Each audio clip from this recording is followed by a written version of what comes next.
From Washington, D.C., this is the Muslim News on Muslim Network TV. Assalamu alaikum, I'm Hena Zuberi.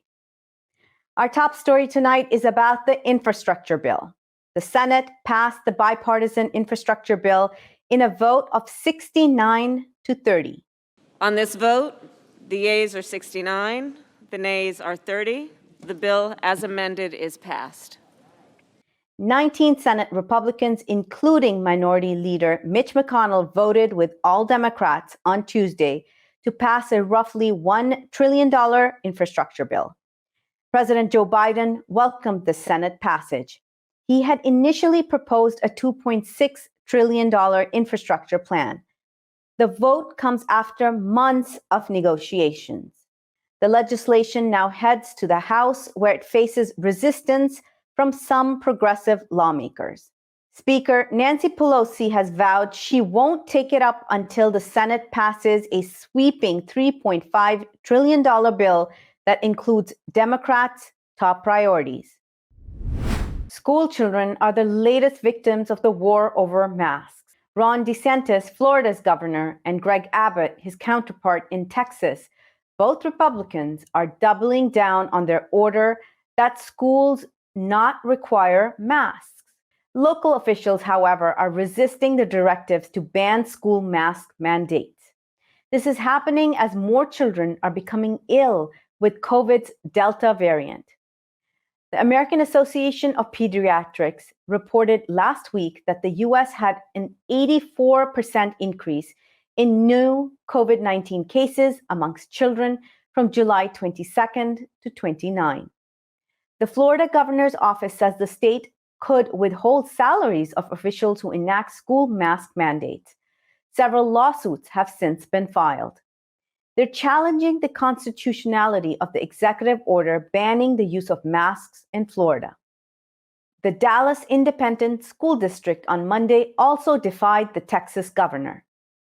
The second largest school district in Texas has ordered everyone, including students, to wear masks while on school property, starting Tuesday.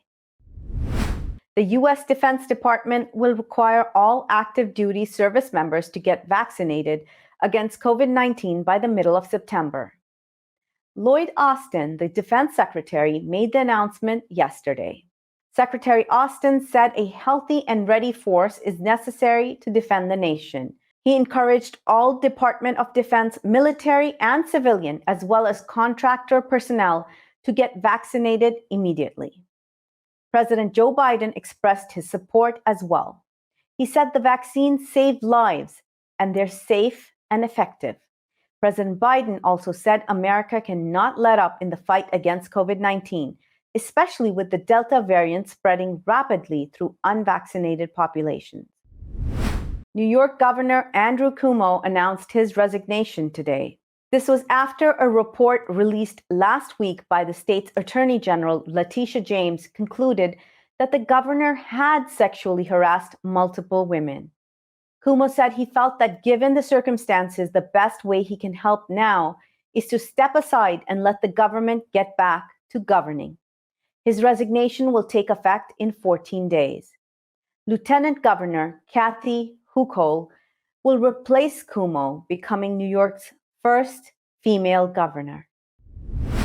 Nancy Pelosi, the House Speaker, has done a surprising turnaround on the issue of debt cancellation due to the influence of a billionaire power couple. The Intercept is reporting that Pelosi's change of heart came after Stephen and Mary Swig circulated a memo against cancellation via an executive order. The move may put Pelosi at odds with much of the public and the Democratic Party. Stephen Swig has long served as a treasurer for Pelosi in her fundraising efforts. President Joe Biden expressed warm wishes to Muslims on the Islamic New Year. The new Islamic year began today with the start of the month of Muharram. This is the first month of the calendar, which is based on the lunar cycle. President Biden also expressed solidarity in honoring the universal values of justice, equality, and compassion. In international news, Palestinian mourners held the funeral of Shadi Salim al-Sharfa on Tuesday in the occupied Palestinian city of Nablus. The 41-year-old was killed by the Israeli military in occupied West Bank near the Palestinian villages of Beita. Beita has been the scene of frequent protests since May, when dozens of Israeli settlers began building a wildcat settlement. Wildcat settlements are those that have been built on Palestinian lands without government permission. Palestinians resisted the new settlement through protests in which the Israeli military killed al-Sharfa. But the resistance did lead to settlers leaving Aviatar settlement. This was also after the government of nationalist Israeli Prime Minister Naftali Bennett struck a deal with them to leave. Meanwhile, Israel once again demolished a Palestinian home. Israeli bulldozers backed by military forces tore down a two-story Palestinian house in Silwan town in East Jerusalem on Tuesday. The house was built 10 years ago. Abu Diab is a Palestinian Home Committee leader. He said Israeli municipal authorities claim that Palestinian homes were built without permits, but in reality, they don't grant permits for Palestinians to build their homes. Abu Diab said that the Israeli demolition policy is part of the government's efforts to obliterate the Palestinian presence in Silwan and Jerusalem. International law regards both the West Bank and East Jerusalem as occupied territories. It also considers all Jewish settlements building activity there illegal.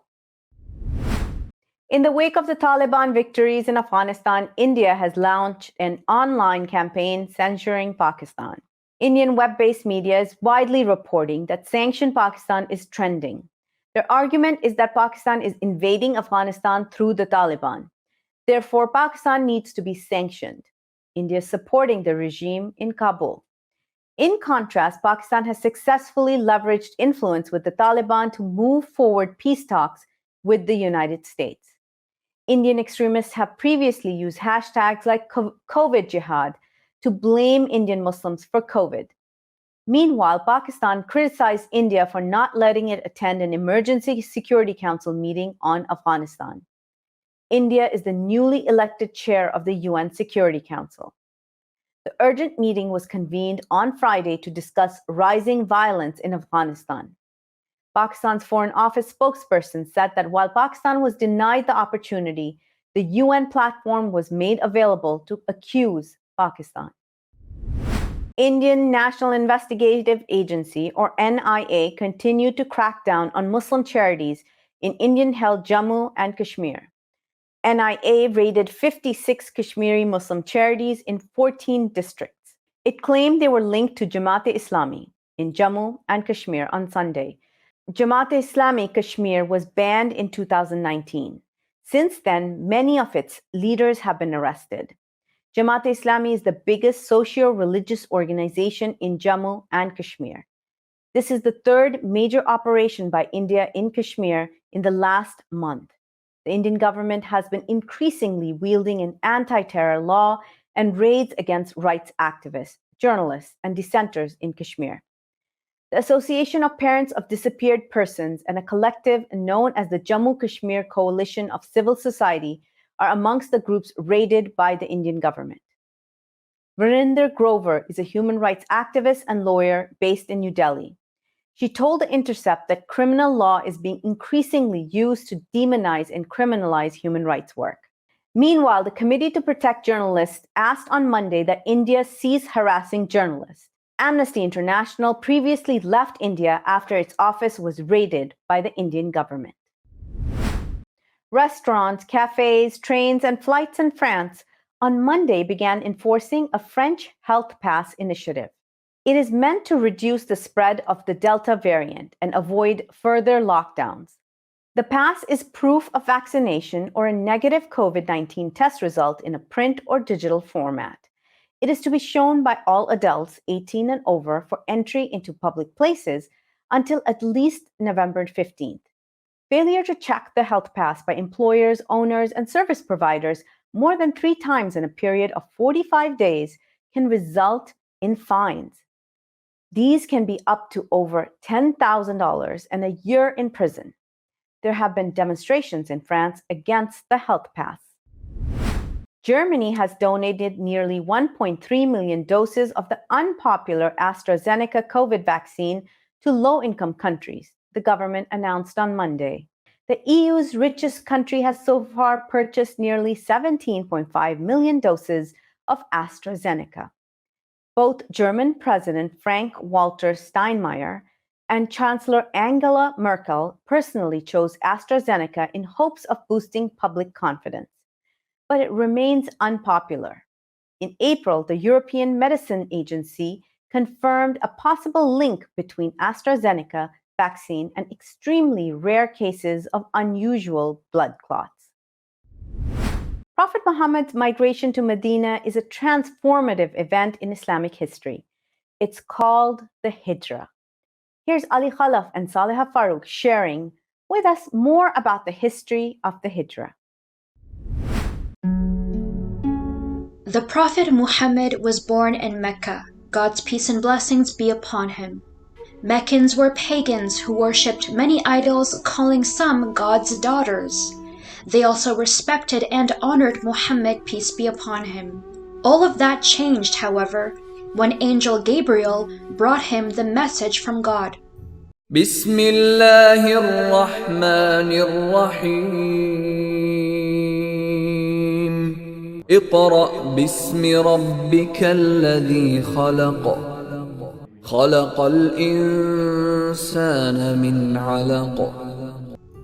He invited Meccans to worship only one God and follow the Prophet to establish peace and justice. Pagans of Mecca first tried to bribe the Prophet to stop him from conveying God's message.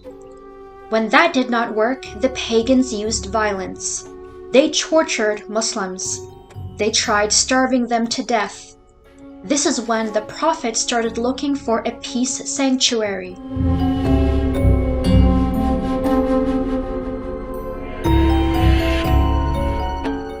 And when the people of Yathrib invited the Prophet to their city, he accepted their invitation. He migrated from Mecca to Yathrib in 622 CE. This is what Muslims call Hijra, or the migration. God tells Muslims that all lands belong to God. If they cannot defeat oppression and injustice, God asks Muslims to move to other lands. The Prophet Muhammad negotiated the constitution of Medina with the local clans and tribes. He established Medina as the peace sanctuary for all people, including pagans and Jews. The Hijra therefore led the Muslim community to become a socio-political entity for the first time. Muslims mark the Hijra on the first day of the Islamic calendar. At each prayer 5 times a day, the Prophet will ask for peace. He brought peace to Arabia within his lifetime. God's peace and blessings be upon him. سلمت قلبي يا ربي لتغسله رفعته لك من خوفي فأنت له تعبت مني فكم أسرفت أتعبه. Coming up next after the break is our in-depth analysis segment. So stay tuned and we'll be right back after these messages.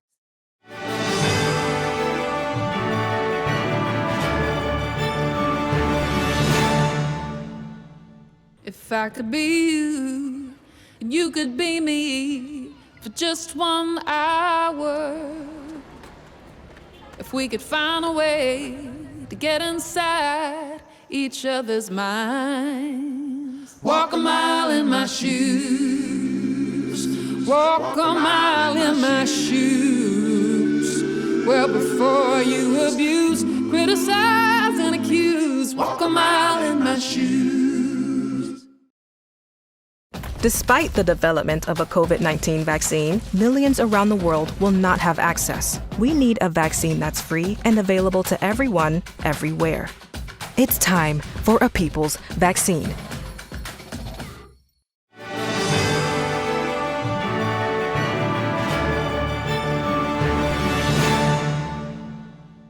Welcome back.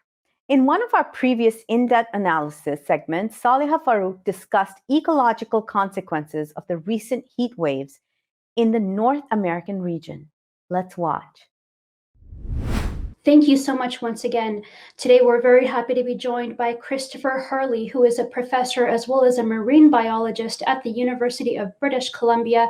Christopher, in light of recent extreme weather events in Canada, thank you so much for your time today. Thanks for having me on. Our pleasure. Now, to begin with, please talk to us about the seismic effects of the heat wave. For example, not only has this been linked to numerous human deaths, unfortunately, but also there have been numerous ecological consequences across Canada. Yeah, and I certainly don't want to downplay the human toll, but the toll on wildlife has also been really unprecedented. The shorelines around Vancouver, around Victoria, a lot of British Columbia and Washington were really severely affected by the 3 very hot days that we had. And the number of dead and dying mussels and sea stars and snails and barnacles and seaweeds, it was really something I'd never seen before. It was pretty staggering to contemplate. Now, in a recent interview with the CBC, you also mentioned the potential long-term impacts of losing mussels as well as certain sea wildlife creatures. With so many organisms having to rely on one another in order to survive, what is the link between climate change and species survival? In a lot of ways, the intertidal zone, so the area between high tide and low tide, is the sort of warning system for climate change, because a lot of the plants and animals that live there are already living very close to what they can tolerate. So getting just a little bit hotter, we start to see changing patterns. And when it gets a lot hotter, that's when we see a lot of things die. And I'm expecting that we will start to replace some of the species we have in British Columbia now with species that live usually in warmer climates, and our overall diversity is likely to go down as a result of increased warming. Thank you for that insight. Now, with so many numerous seashore species as well as plants falling victim to global warming, is it possible, do you think, for humans to be able to sustain animal populations directly impacted in this manner? Yes, I'm certainly not giving up hope, but it will become more challenging. And it's not just animals. I think about the cherry growers and the raspberry growers who have lost a big chunk of their crops during the heat wave also. The challenge is not just that it's getting warmer. So it's not just that, well, Canada will start growing things that the US used to grow and the US will grow things that Mexico used to grow. The extremes are also getting more severe. And so the heat wave that we've just lived through on the West Coast was maybe a once in 1,000 year event before climate change. And it might become a once every 5-year event with climate change. And if that happens, it would be very difficult for certain agriculture industries to stay in business and certain shellfish farms to continue to produce shellfish in the way that we're used to doing it now. Now, when it comes to species protection, are global nations, in your opinion, sufficiently meeting their commitments to reduce greenhouse gas emissions? And would you say that that would be the solution to this crisis at this time? Well, there's sort of long-term solutions and short-term solutions. And the long-term solutions are countries at the global level start to act a little bit more aggressively to reduce greenhouse gas emissions. And I actually draw a lot of inspiration from the COVID pandemic. Like climate change, that is a big, scary thing. It is hard to figure out how to approach it. But we managed to make some small changes. And if enough people, stand a little farther apart or put on a mask to go grocery shopping, those differences really add up. So I think we can get there at the global level with some effort. There's also things we can do at the local level. We know that if you conserve species that are in the system right now, the more players you can keep in the game, the less the impacts of any particular heat wave might be. So even if you're waiting for, the US government or the Chinese government to make big steps, you can also do things at the very local scale to protect a shoreline or to protect an ecosystem that you care about.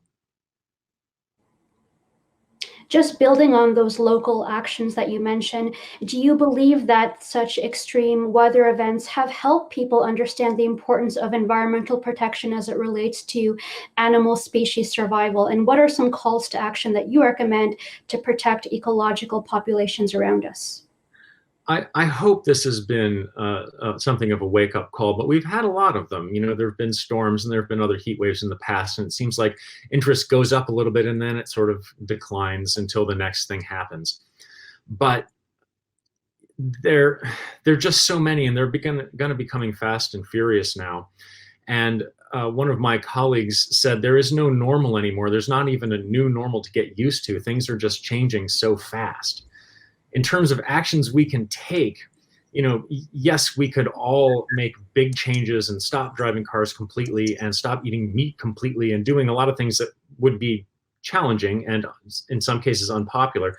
We don't have to go completely over in that direction. We can just make little steps. If everybody just thought about their diet a little tiny bit, or if everybody was able to drive a little bit less, the fact that we can do this electronically instead of in person means that we didn't have to use burn any greenhouse gases to have this interview. So there's lots of little things we can do that will reduce our carbon footprint. And if enough people are doing those small things, even if it's just a few at a time, that all adds up. We wanted to be advantageous of your presence here and talk to you a little bit about how in Canada's Pacific Northwest, over 180 wildfires have emerged because of the heat wave and lightning strikes, of course. What do people need to know about climate change making these heat waves more frequent and more intense? Yeah, we've always had heat waves, and people who are skeptical of climate change say, well, we've always had cycles in climate, and that's also true. The problem is we've taken those natural long-term cycles and natural variability and tipped it all upwards so that the new baseline is just higher. And so when you get a cycle that goes to warmer temperatures, it becomes unusually high. And when you get a heat wave, it becomes record-setting high. The fact that Canada just set its all-time record is an indication of that happening. So as we are warming things up on average, we're also seeing these heat waves arrive more frequently, and they're more severe when they happen. And the ecosystems just haven't adjusted to that yet. We still have cool climate forests dealing with a warm climate, country. And there'll be more fires like this, unfortunately, until the system changes enough to be a little bit more of a fire-resistant system. But that might not be what people in British Columbia want. You talked a little bit about things that we can do on a local level, but just looking at power holders, so people in governments, people at the United Nations, and as we wrap up our interview today, the United Nations Sustainable Development Goals dedicated an entire goal to climate action, not to mention the 2015 Paris Agreement, of course. Are global nations, in your view, being responsible in meeting their commitments to reduce greenhouse gas emissions? Oh, I'd say that there's good progress being made, but that it is slower than we could do. And there's been a lot of talk of, well, we should limit things to only 1.5 degrees of warming. And if we can't do that, we should limit things to 2 degrees of warming. And those are nice targets, but really what I think we need to do is, and it would be great if we could, but just like with the pandemic, where we're trying to bend the curve, if we can just slow down the rate of change enough, that is buying us time. And it buys us time to shift towards more renewable energy sources like solar and wind. And are nations moving quickly enough? Probably not. Could they move more quickly than they are now? Definitely. Is there the political will to force them to? That's the big question. An insightful conversation with Professor Christopher Harley, who is a professor as well as a marine biologist at the University of British Columbia. Professor Chris, thank you again for your time today. It's been a pleasure. Back to the new studio. Thank you, Saleha and Professor Harley. Before moving on to our next analysis, let's take a quick break. We'll be right back after these messages.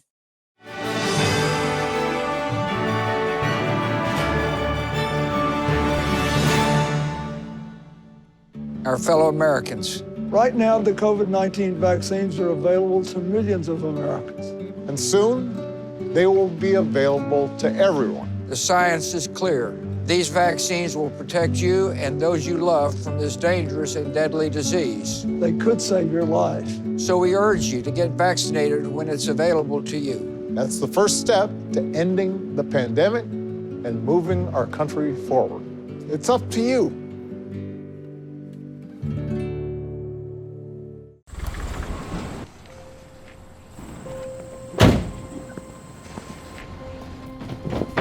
Dad, they took over my bedroom. Come on, come on. Okay, Dad. 1, 2, 3.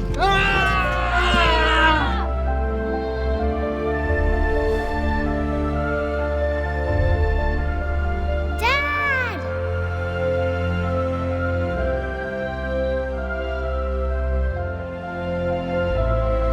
You saved me. Dad? Are you okay?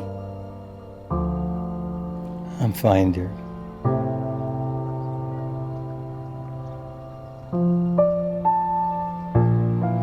Your hero needs you now, and AARP is here to help. Find the care guides you need at aarp.org/caregiving.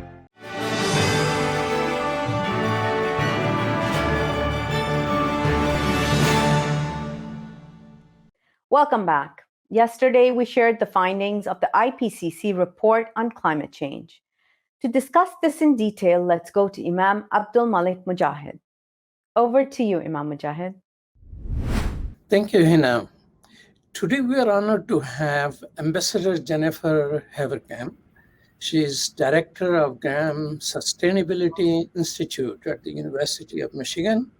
She is a veteran of 7 United Nations climate summits. If anything happens in a summit, she knows it. Welcome to Muslim Network TV. My pleasure. Ambassador, please share with us what is this new report by IPCC says? The new report is the clearest message that climate change is unequivocally caused by human behavior. This is something that people have known for a long time, but what this report says is that it is absolutely clear, and also it's notable in that 195 countries, governments, have agreed with this conclusion. But these countries have not met yet, right? They are supposed to meet in November about this report. That's right. The countries meet every year to implement the United Nations Convention on Climate Change and to negotiate new agreements. The one in Glasgow, Scotland, this November is especially important because it's when countries come forward with more ambitious targets for themselves than what they first agreed to back in Paris in 2015. And this report is timed to inform those conversations. And it is very much the hope that countries will read this, they will see it as a huge wake-up call, and bring much more ambition to the table. Ambassador, the report refers to data which is of 2020. While this summer we are aware of a whole lot of fires burning almost in all continents, including Siberia. And floods, which people are calling 1,000-year floods in China and 100-year flood in Germany.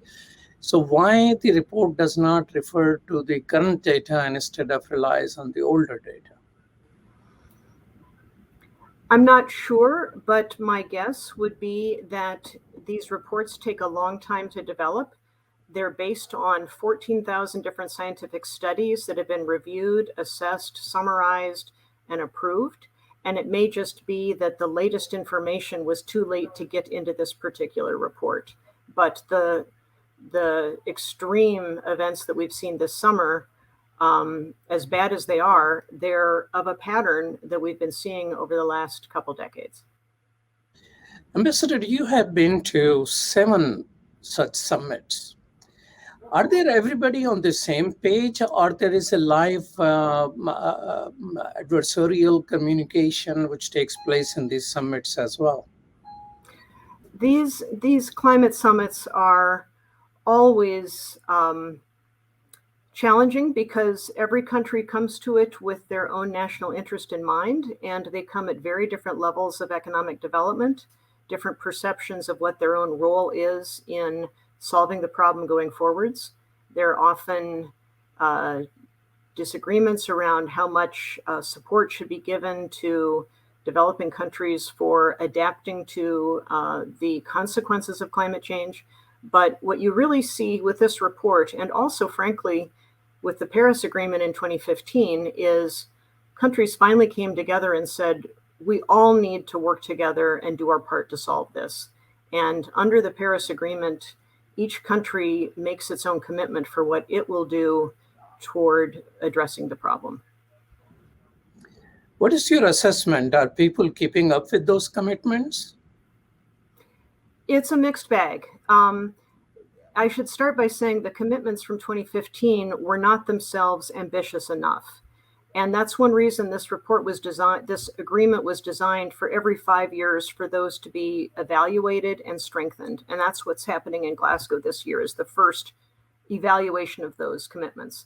It's also true that some of the countries have not made the progress that they should have on that. And so these events and the lead up to these events are also kind of a chance for countries to encourage each other, to hold each other accountable. There's also very much, to a certain extent, how fast they can make the changes that this report says we absolutely need to make is dependent somewhat on the development of policies and new technologies across the globe. You seems to agree with Greta Thunberg, who tweeted that there is nothing new in this report, which we already did not know. Then why there was a need for another report? I think what's needed here is the recognition that the governments are supporting this report's results, that scientists from all over are agreeing on these conclusions. And the other thing that you see is this is the sixth in a series of these reports that have come out for the last couple decades. And each time they come forward with greater certainty. They might have started with saying likely connection between human activity and climate change, and more likely, very likely. And this time it's unequivocal. And that should really silence the doubters that are out there. Well, silencing the doubter may involve politics. Why do you think a issue which scientists are talking about has become a political football? I think that part of the issue is that there has been uncertainty around how to address the problem and what the solutions to the problem would be, which creates reluctance to make commitments. What you've seen over the last several years is really wonderful increases in technology and the lowering of the cost of renewable energy, so that there is clear pathways for countries to see ways to reduce their emissions. Cost is the issue, most likely for the developing countries which are at a lower stage of development or changing their economy from traditional means to the modern means. Do you think those countries will be as enthusiastic in terms of support from the civil society to implement some of the recommendations? What I think was a real breakthrough in the Paris Agreement was recognizing that each country should be able to set its own commitment for what it felt it was capable of taking on. And so developing countries, every country has great latitude in what their own commitment would be. And there are built-in mechanisms for helping countries to meet the obligations that they choose to take on. It's also the case that there's also been much more work done on the cost of inaction of climate change. And you see this already in the huge costs that we're suffering from hurricane damage or the forest fire damage. And it's increasingly clear that whatever cost it might take to reduce our greenhouse gas emissions, it's way less than the cost that we'll be facing if we don't take action. Senator Ed Markey tweeted, if senators truly followed the science in the IPCC report, we would have 100 votes for the climate change. Of course, he wished he had 100 votes. Do you think with this report, which you said gradually have asserted itself, that this is it, it is not likely, it's not most likely, but this is the situation, do you think it will have a bigger impact in the processes in our Congress? I can hope. I think that we have, unfortunately, a history of some members of Congress not paying attention to the science, even when it's been very clear, like this has been for a long time. But I think the other thing that's happening, and what gives me more hope, is that reports like this are being noticed by the public, and there's increasing public opinion in support of action on climate change, increasing pressure on these members of Congress, and there's more and more signs of efforts to find bipartisan solutions to address the problem. It's not as much as we need, and it's not happening as fast as we need, but it's starting to go in the right direction. You mentioned the word term bipartisan support. Is scientific community doing anything to enhance the bipartisanship on the issue? Because it got stuck in partisanship for a long period of time. Al Gore being a champion, he being a Democrat, there was reluctance on the other side. Although I heard President Bush has been chopping wood and doing some of the things in his house which are climate supportive of the climate consideration. What scientists can do to liberate it further from being a bipartisan to making it a bipartisan issue? Frankly, I don't think it's the responsibility of the scientists at this point. They have done their job. They have done their research. They have presented their conclusions. And it's now up to the voters. It's up to companies. It's up to influencers and decision makers to take that up and move forward and persuade each other. And frankly, politicians are responsive to their voters. And so people who read this report need to make clear that they expect more of their elected officials. Do you think civil society and civilians, individuals are more enthusiastic to make changes than our government? It's a question too of when you say our government, which part of government you're talking about. The new Biden administration has committed to a whole of government approach to addressing climate change across every agency, and they're seeking ambitious legislation, they're writing regulations, and you see across many states, many localities, serious action being taken on climate change. So it's really not a one or the other, yes or no. I think there are a lot of government officials across the country who are very seized with doing something on this issue. Not all of them, but a lot of them. Mr. Dehokamp, tell us, if you're in Senate, I don't know whether it's a good wish or a bad wish for a person of your stature, what changes would you like to see happening in this Congress? Mm-hmm. Well, I would like to see the Congress to provide the kind of funding that's needed for research in climate and clean energy technology. I would like them to go forward with an infrastructure package that also puts significant resources into public transportation, that puts things into reforming our electricity grid so that renewable energy, where it's produced, can reach the population centers that need it. I would like to see Congress in some form put a price on carbon so that we get the right price signals across the entire use of carbon, fossil fuels, just what the real costs are so that people have the right incentives to use less, and where it's cost effective to switch to renewable energy. And one other thing that I really, really think needs to be done, and this IPCC report really highlights for me, is if we're going to have a chance of avoiding some of the worst effects, what we really need to focus on in the near term is methane. The emissions that are released from oil and gas production, from leaks, that come from agriculture, that come from waste disposal, landfills. Methane is an incredibly potent greenhouse gas. It's 80 times more potent than carbon dioxide, and it's one of the easiest, fastest ways that we can make a big difference in the emissions. And a lot of the ways to reduce methane are actually going to pay for themselves, because it means the companies can capture the methane and sell it.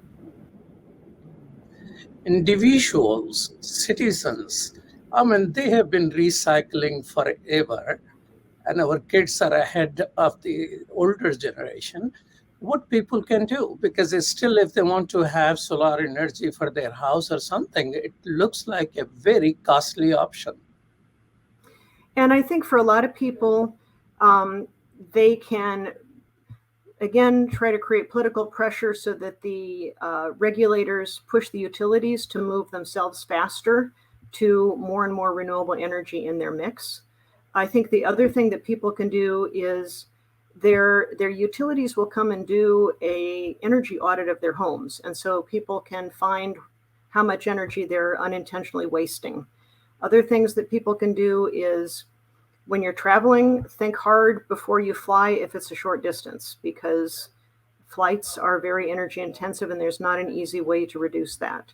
You can take public transportation or walk more around your home. You can think about reducing the kinds of food that you eat that are high energy. There are a lot of individual activities that people can do that add up to make a difference. But I also want to say that one of the most important things they can do is send the signals to their governments and to the companies they purchase from that they care and they expect low carbon, sustainable activity on their part. Well, thank you so much, Ambassador Haverkamp. You have been helpful. Are you planning to attend the Glasgow Summit?